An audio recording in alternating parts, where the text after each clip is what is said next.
Hey guys, what's up? Power of Boxing here. So we all seen what happened in the Kovalev Pascal 2 rematch fight.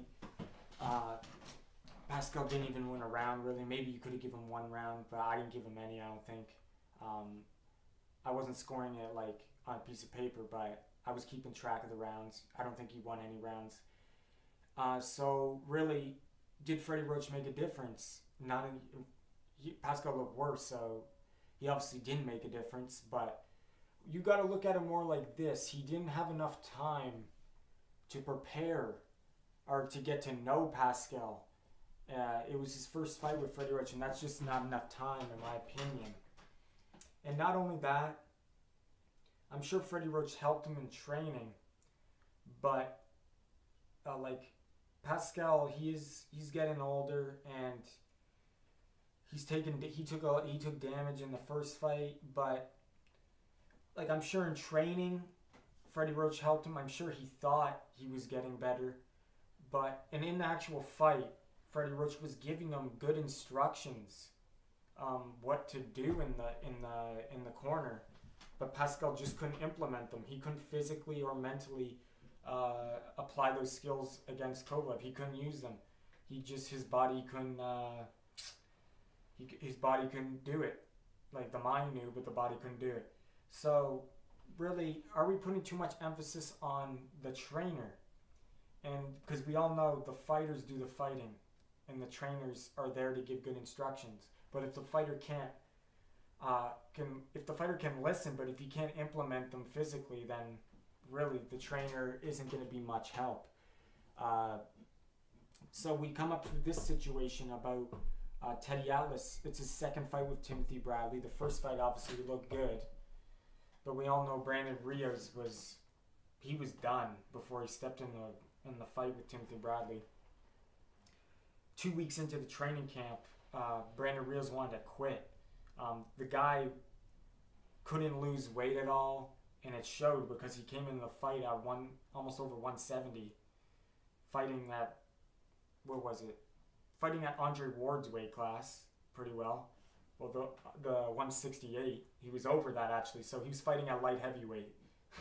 So, Brandon Rios was done, but Timothy Bradley, he got the job done. Timothy Bradley looked good, but really, did he look good because of Teddy Atlas? I don't really think so. I think Timothy Bradley, we all knew Timothy Bradley was going to win that fight anyway. The only doubt we had about Timothy Bradley is he's been in a lot of wars. He's taken a lot of damage lately, and that one punch that Jesse Vargas landed on his chin, it kind of makes you wonder: is his chin getting weaker?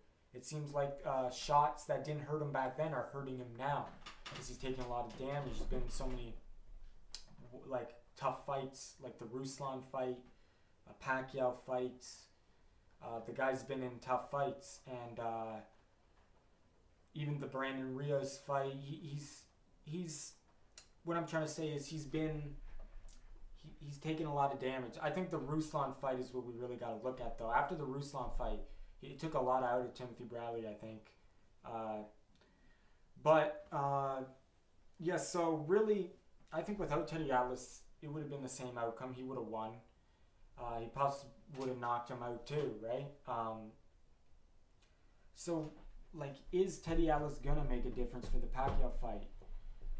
I really don't think that he can make that big of a difference in the way Timothy Bradley's he's gonna perform. I think Timothy Bradley's gonna always perform good. Like Joel Diaz, his old trainer, said, he always prepares himself to the best of his ability without any trainer.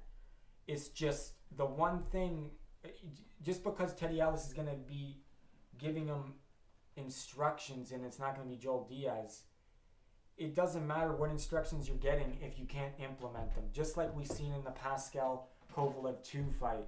Pascal could not implement what Freddie Roach was telling him. So the only thing I see about it's a totally different situation because Timothy Bradley isn't Pascal. He's better. He's fresher, probably at this point. I think he's not facing a prime Sergey Kovalev. He's facing out of prime Pacquiao, but still, Pacquiao is still always one step ahead of him. And Timothy Bradley's getting older too, but Timothy Bradley's probably more in the prime than Pacquiao is at this point.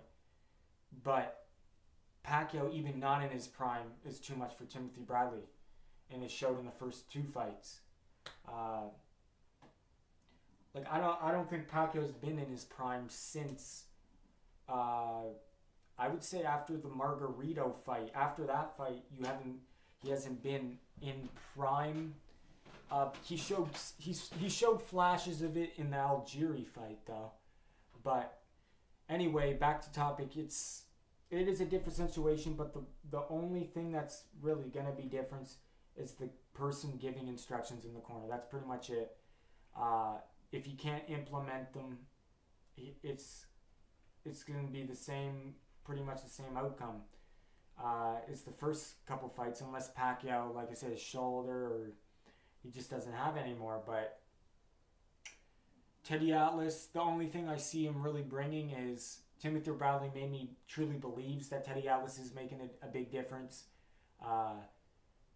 Teddy Atlas maybe is a good motivator for him. Like, he'll motivate him better, but when you're in the fight and once you get hit, what's that saying again? Everyone has a game plan until they get hit.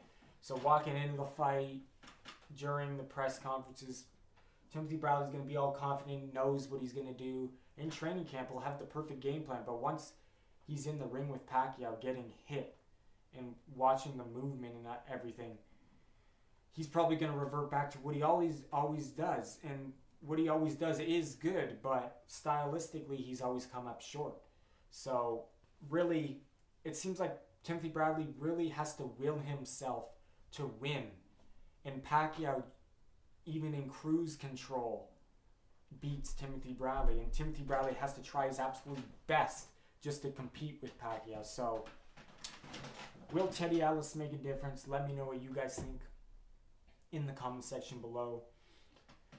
I think, like I said, it's a good motivator. Since change is good at the start sometimes, because Timothy Bradley truly believes he's going to be so much better with Teddy Atlas, so mentally he's going to think that. But in the fight, when it's not going his way, that might be what do you call it?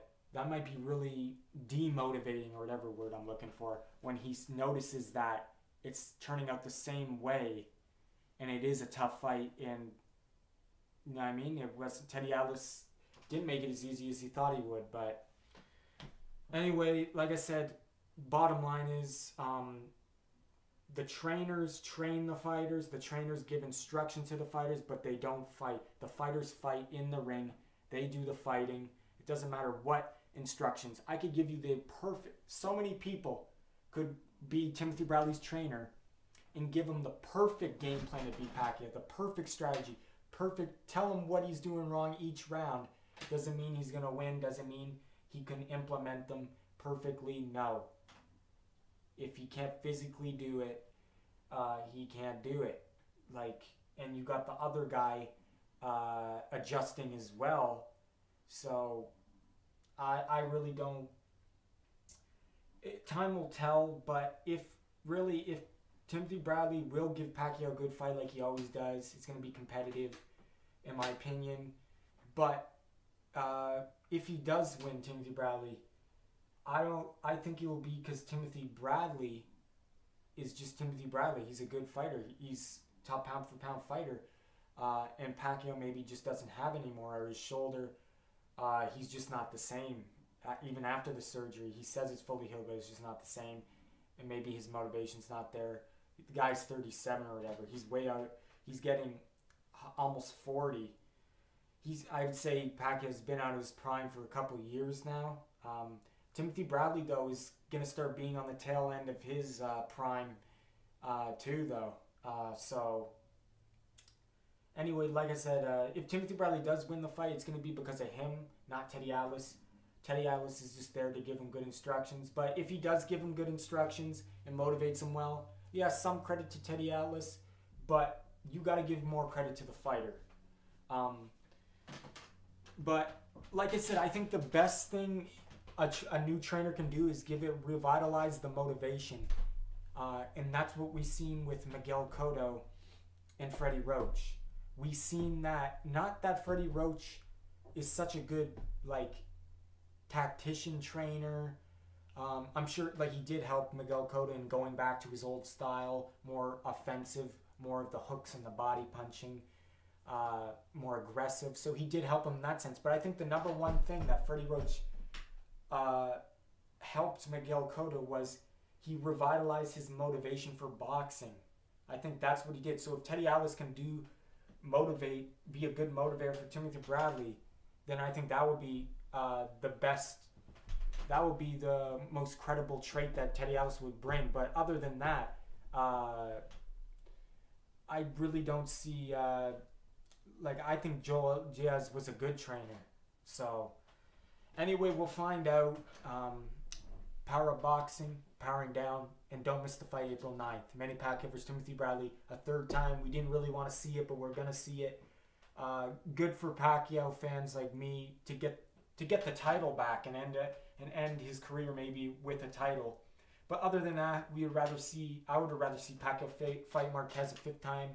Terrence Crawford would have been good, but Floyd Mayweather rematch. But anyway, that's the way it goes.